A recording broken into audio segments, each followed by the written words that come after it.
The reinforcement fleet dropped out of hyperspace with the characteristic violet shimmer of Terran jump drives, their hulls still bearing scorch marks from the previous engagement at Kepler 442.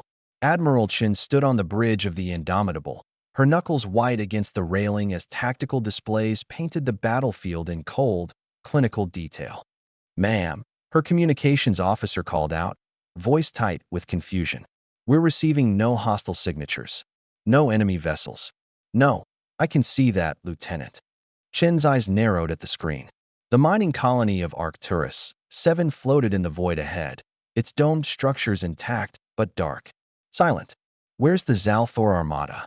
Intelligence reported 15 capital ships. "Debris field detected," the sensors officer announced. "Massive debris field. Matches Zalthor composition and energy signatures." Chun felt ice crawl down her spine. The Zalthor Empire had been unstoppable for 3 months, their conquest carving through human space like a plasma torch through paper. Arcturus 7 had been defended by a single outdated frigate and 200 colonial militia. The distress call had been desperate, final. They had expected to arrive to find ruins. "Get me a channel to the colony. Now." Static crackled through the speakers, then a voice emerged, hoarse, exhausted, unmistakably human.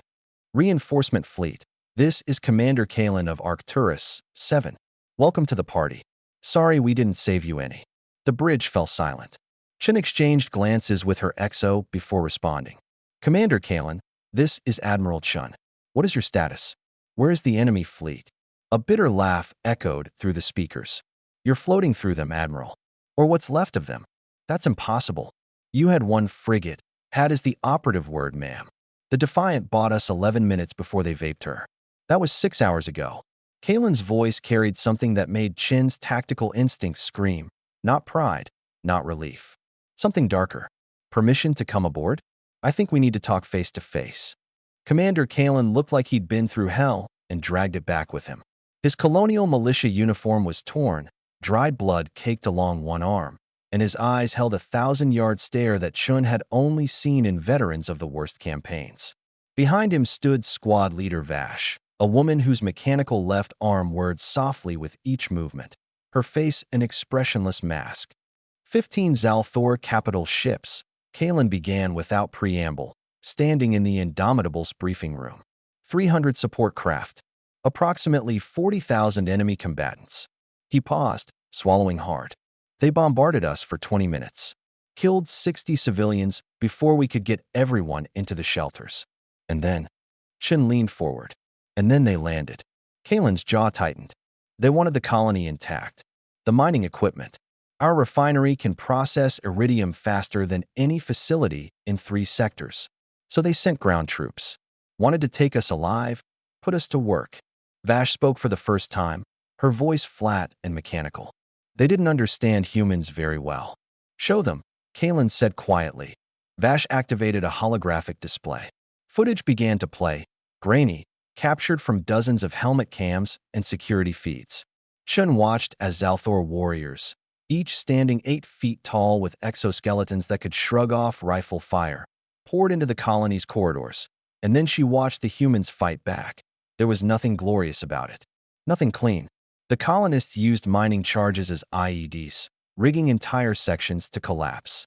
They lured the Zalthor into processing plants and activated the industrial smelters, temperatures reaching levels that could melt starship armor. They poisoned water supplies the enemy tried to secure, used atmospheric controls to create zones of suffocating gas. "We lost the central dome in the first hour," Kalin continued, his voice hollow. 40 more dead. But we learned something. The Zalthor rely on their technology. Their suits, their weapons, their tactical networks. Strip those away. The footage showed a group of militia cornering a squad of Zalthor in a mining tunnel. Without their powered armor, disabled by an electromagnetic pulse from a mining surveyor, the aliens were slower, weaker. The humans fell on them with mining tools, with their bare hands, with a savagery that made Chin's stomach turn. "They called for orbital support," Vash said. "Twice. Both times, our teams had already seized their communications arrays. We sent false confirmations, told them the situation was under control. By hour 3, they stopped trying to take prisoners, Kalin said. Started executing anyone they found. That's when we stopped playing defense. The footage shifted to show squads of colonists, miners, teachers, engineers, moving through the battlefield with stolen Zalthor weapons. They'd learned to use the alien technology through brutal trial and error, turned it against its creators. They'd hacked the enemy's own ships, locked command crews inside, and vented the atmosphere. The last enemy died 4 hours ago, Kalin said. 40,000 Zalthor. We counted. He looked directly at Chun. We lost 137 people. 137. The briefing room was silent. Chun had studied every major engagement of the war. She'd seen humanity's victories and defeats. But this was something else entirely. You understand what this means, Chun said slowly. The Zalthor will respond. When they find out what happened here, let them come, Vash interrupted, her mechanical hand clenching into a fist. Let them all come. That's not. Chun started, but Kalin held up a hand. Admiral, you came here to save us. To reinforce a doomed colony against impossible odds. His eyes held hers, and she saw something in them that made her blood run cold. Not madness. Not quite. But something fundamental had changed in these people. We don't need saving. We never did. We just needed to be angry enough. Chun studied the data streams, the casualty reports, the footage of civilians turned warriors doing things that would haunt her dreams. The Zalthor had made a fatal mistake.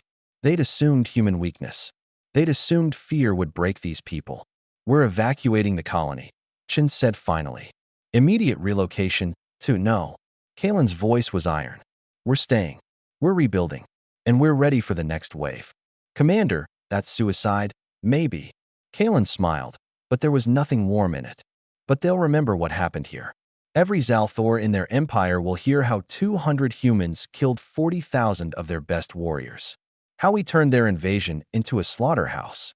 He gestured to the viewport, to the debris field floating in the void.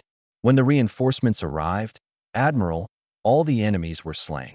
But we'd already won. We'd already proven something they can never take back. Vash nodded slowly. We proved that humanity doesn't need to be saved. We proved that when you back us into a corner, when you threaten our homes, our families.